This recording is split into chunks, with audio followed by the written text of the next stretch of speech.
before we do that, I want to introduce our special speaker tonight, special guest, John Dale. He's our coach, mentor, leader.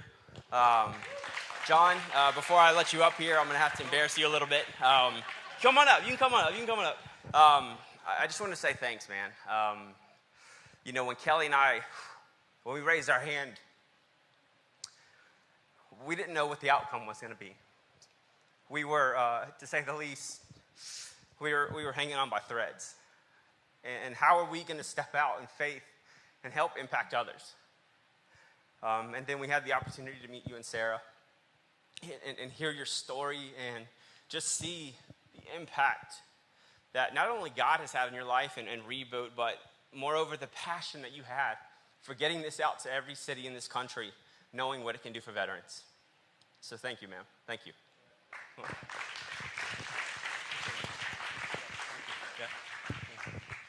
Good evening, y'all.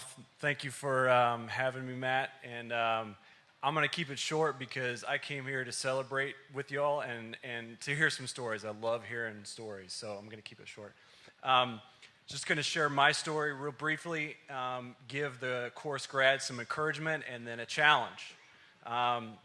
So I remember back in November when I came down here for a couple days and spent it with Matt and Kelly and Ken and Rhonda and Alan and Amber.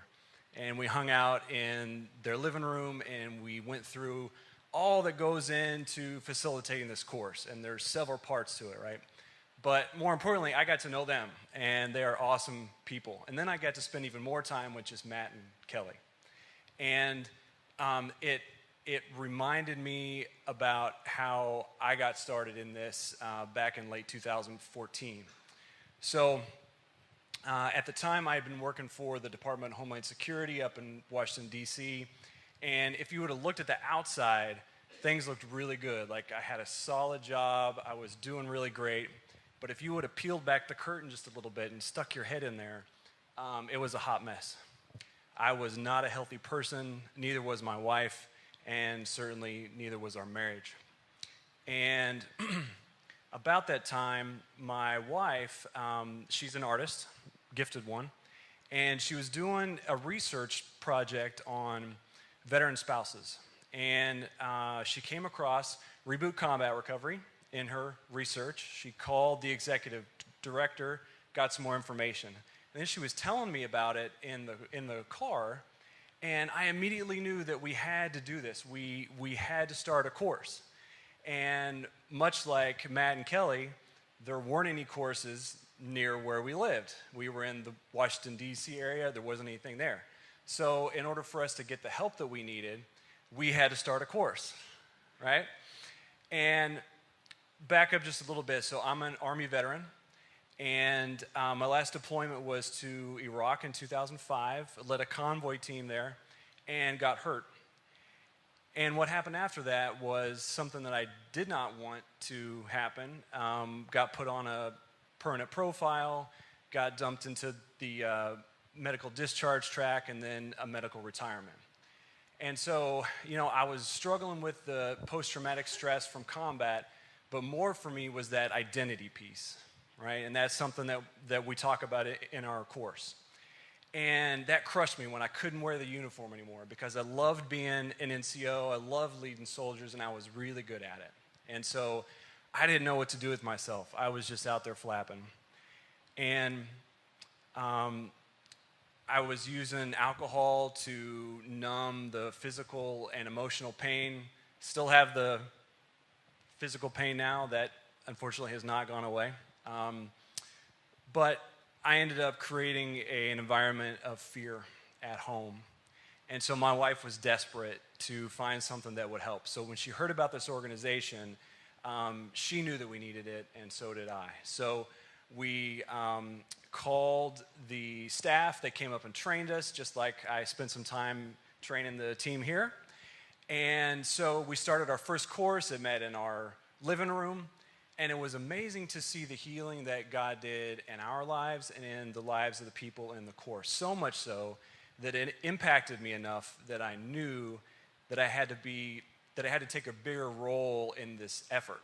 So just around that time, the executive director had quit his full-time job as a CEO of a for-profit company to devote his full time into growing the organization. From 2011 to 2015, REBOOT was totally run by volunteers. And so, we could only grow so much without a full-time paid staff. So Evan, the executive director, came on board full-time. And then I knew that the organization needed some help. So I went up to him and I said, hey, I'm an operations guy. I can really help, build this plane as it's flying. Would you hire me? And he said, no, we have no money. So I told him, I said, well, all right, so I'll go and raise my salary, and will you hire me then? And he said, yes. So my wife and I and about 160 other people, we went and we raised my salary for a year, right? That's awesome. So I came on board, and it's been Evan and I, growing this thing. We've been able to hire some more staff, and amazingly, we're up to now 47 locations across the U.S. Yeah.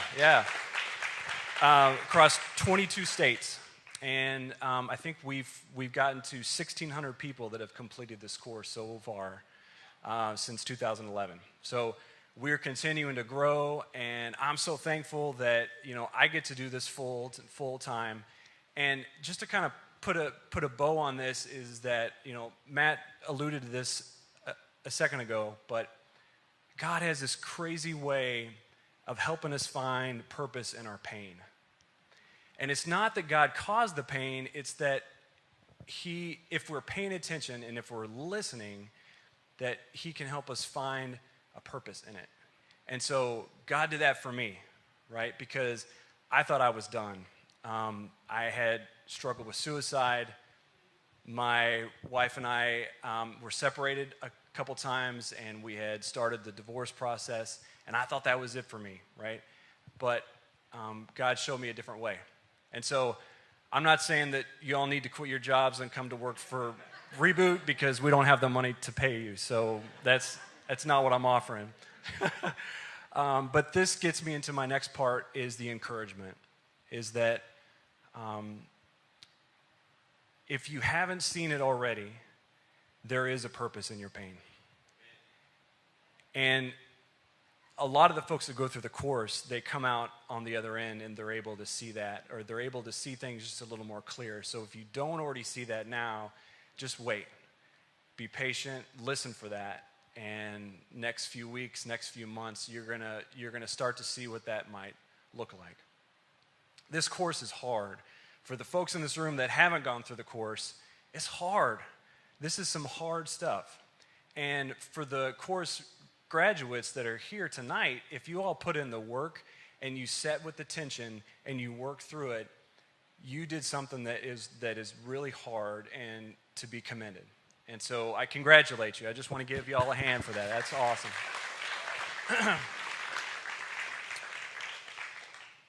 And then I'm going to end on this. This is the challenge. Don't let this be the end of your healing journey. Right? This could be the start of some of your journeys.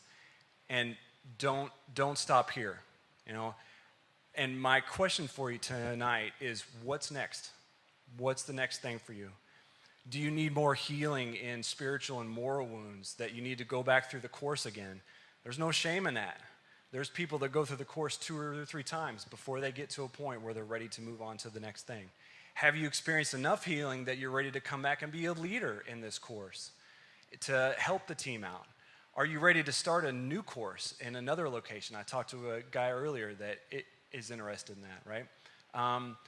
Did this course bring up questions about your faith? If so, get plugged into a small group at this church, a church down the road. I'm not even from here, but I know this church is great. I live in Durham. Don't drive to Durham, though. You can find a church closer. If you want to continue to serve in some capacity, there's veteran service organizations here. Team Rubicon, Team Red, White, and Blue, Mission Continues. I don't know if they're in Charlotte, but if not, find one that suits your skill set. And here's something else. I'll bet some of y'all have issues that you still need to work out, and a professional needs to help you do that. and there's no shame in that. And I'll tell you something, I see a therapist every week because this course helped peel back enough layers for me. The combat trauma was on the top, right? And I was able to work through the majority of that. And it's an onion. You know, dealt with the combat trauma, cool, what's next? Oh, you got childhood trauma, right? And that's what I'm dealing with now because I'm hungry enough that I want to be a wholehearted person and I want to fully love my wife. And I haven't been able to do that until now, right? And so this course helped me get that crap out of the way so I can get the most benefit from therapy. So there's no shame in that either. So just going to say, don't let this be the end. Let this be the beginning of your journey. Don't stop. That's it. Thank you.